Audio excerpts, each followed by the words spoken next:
Agora o cristianismo está sendo esmagado, enquanto o islamismo está tomando conta da Europa e do mundo. O que significa isso?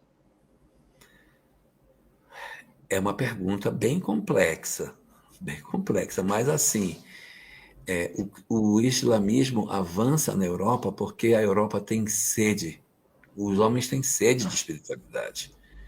E o cristianismo que foi apresentado aos europeus é um cristianismo muito intolerante.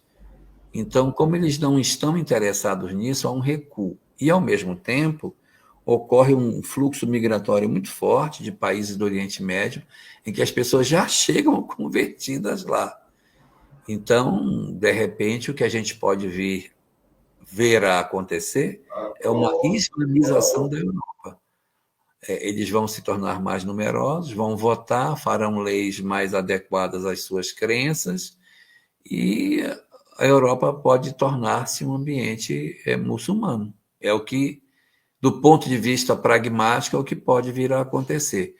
No nosso continente americano, é possível que o islamismo também avance, mas ele vai ter mais dificuldade, porque como o cristianismo aqui ele preenche bem as expectativas das pessoas, não haverá tantas conversões, porque os cristãos daqui eles estão muito bem satisfeitos com sua fé, seja ela católica ou protestante, as pessoas estão bem tranquilas. Agora, na Europa, houve uma fuga disso. Eu estava conversando com o pessoal da Itália outro dia, a Itália, que tem igreja católica lá, ela estava me dizendo assim, aqui na Itália, as pessoas não dizem graças a Deus, vai com Deus. Não tem. É tudo, afortunadamente eu consegui. Felizmente isso deu certo. Mas assim, as pessoas não se referem a Deus. Não quer dizer nada, mas quer dizer muito. Porque na medida que você vai afugentando Deus da linguagem, ele vai sumindo do ideário, né? Mas isso é um problema. A Europa tem problema com religião, tem graves problemas com religião. E eu diria, Elahá e Ivana, que a Europa tem problemas com questões reencarnatórias. Também. Com um próprio acerto de contas enquanto coletividade europeia. E eu vou explicar por quê.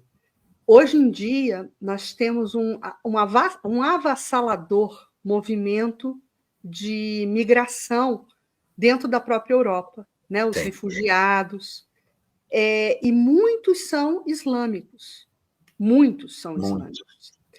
E os islâmicos, eles invadiram a Suíça, a Alemanha. A Alemanha está avassalada de refugiados do islamismo, né? Do povo árabe. E eles trazem consigo uma característica que incomoda muito o cidadão europeu ou o local europeu, que o islâmico, quando ele passa a viver em outro país, ele não abandona a sua cultura, ele não abandona o seu hábito. Então, ele não faz nenhum tipo de esforço para se adaptar àquela nova cultura. Né? E eu posso falar isso com muita propriedade, porque é a principal reclamação que eu escuto, por exemplo, dos meus clientes alemães. Eles têm um discurso de intolerância, porque é um discurso de intolerância, mas é um discurso intolerante justificado nessa argumentação. Eles vêm para cá, né, acabam se nutrindo dos nossos recursos naturais, dos nossos recursos econômicos. O governo banca pensão, banca subsidiar tudo isso para eles, a família deles, os filhos, a escola, a alimentação. Eles não trabalham, mas ganham recursos do próprio governo alemão. Estou falando da Alemanha, mas isso é igual em outros países da Europa. E eles não fazem o mínimo esforço para se adaptar a uma nova cultura. Eles impõem a cultura deles. Então, é certo, é errado? Não sei, eu não estou fazendo esse julgamento de valor. Mas o que eu estou querendo dizer é que existe ali um óleo que não se mistura com a água. Então, o óleo sempre fica evidente e a água sempre vai ficar evidente. E daí porque essa incapacidade desse amálgama, né? Não faz. Coesão não faz. Não. E daí dá essa impressão, né? Que o islamismo ele está dominando. Não é que o islamismo esteja dominando, mas ele está, sim, se impondo a uma não adaptação desejável a uma cultura que ele está buscando acolhimento. Então, dá essa impressão do alto que é isso que está acontecendo. Mas na base, e voltando à história da reencarnação, existe, sem dúvida, um acerto de contas com um continente e com uma população de espíritos que sempre tiveram um posicionamento altamente imperialista. Altamente imperialista. Agora, olha só, vou fazer uma comparação com o Brasil. Uma família árabe vem para o Brasil. Depois da terceira geração, eles não falam mais árabe. Não fala mais, só conhece os palavrões. Não fala mais árabe, dança samba e vive do Brasil. O Brasil, com todos os defeitos que tem, ele tem um poder de destruir a cultura dos outros. O sujeito vem do Japão para cá, ele não fala, só fala japonês, os filhos dele só falam japonês em casa, mas não adianta, na terceira geração, os filhos já estão todos aculturados. O Brasil tem essa coisa de que ele não respeita a cultura dos outros, ele sai quebrando e misturando e acabando com isso, fazendo essa amálgama.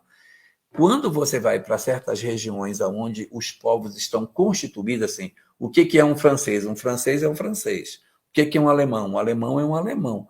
Agora, o que é um brasileiro? Um brasileiro, eu sei lá o que é um brasileiro, mas um suíço é um suíço. Então, quando você vem para se inserir nessa sociedade, é muito mais difícil. Então, eu entendo isso. E o que acontece é um processo de rejeição recíproca, porque o muçulmano diz, você não me aceita? Pois então também eu não aceito você. Então, ficam tensões sociais o tempo todo. Paris é um barril de pólvora por conta das pressões que existem nos arredores da cidade. Os migrantes foram todos para os arredores da cidade. E no centro estão morando os franceses. Isso é uma pressão social terrível. Na Suíça, eu estive vendo lá umas coisas muito interessantes. Olha como é curioso. Lá tem supermercado só para migrantes, que vende os mesmos produtos por metade ou até 1/4 do preço.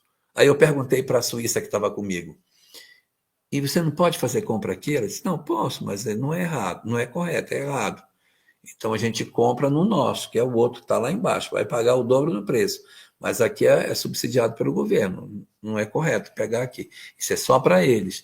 Então eles têm um subsídio para poder sobreviver naquela sociedade extremamente... Olha aí, a Su Musi, sou neta de libaneses, meus avós e meu pai não ensinaram a língua árabe, só aprendemos palavrões mesmo. E o Manuel está falando, Júnior, que é o caso da 25 de março, que é aquela miscelânea, né, de judeus e árabes se casando, constituindo família. É um lindo colorido, né? Tudo né, Lahá? Não é uma família judia, casado com a Sâmia, que é de família muçulmana. Pois tá vendo? Olha a mistura, né? Aí, Ivana, agora a gente roda a vinheta, porque a gente voltou para o Brasil, coração do mundo, pátria do evangelho.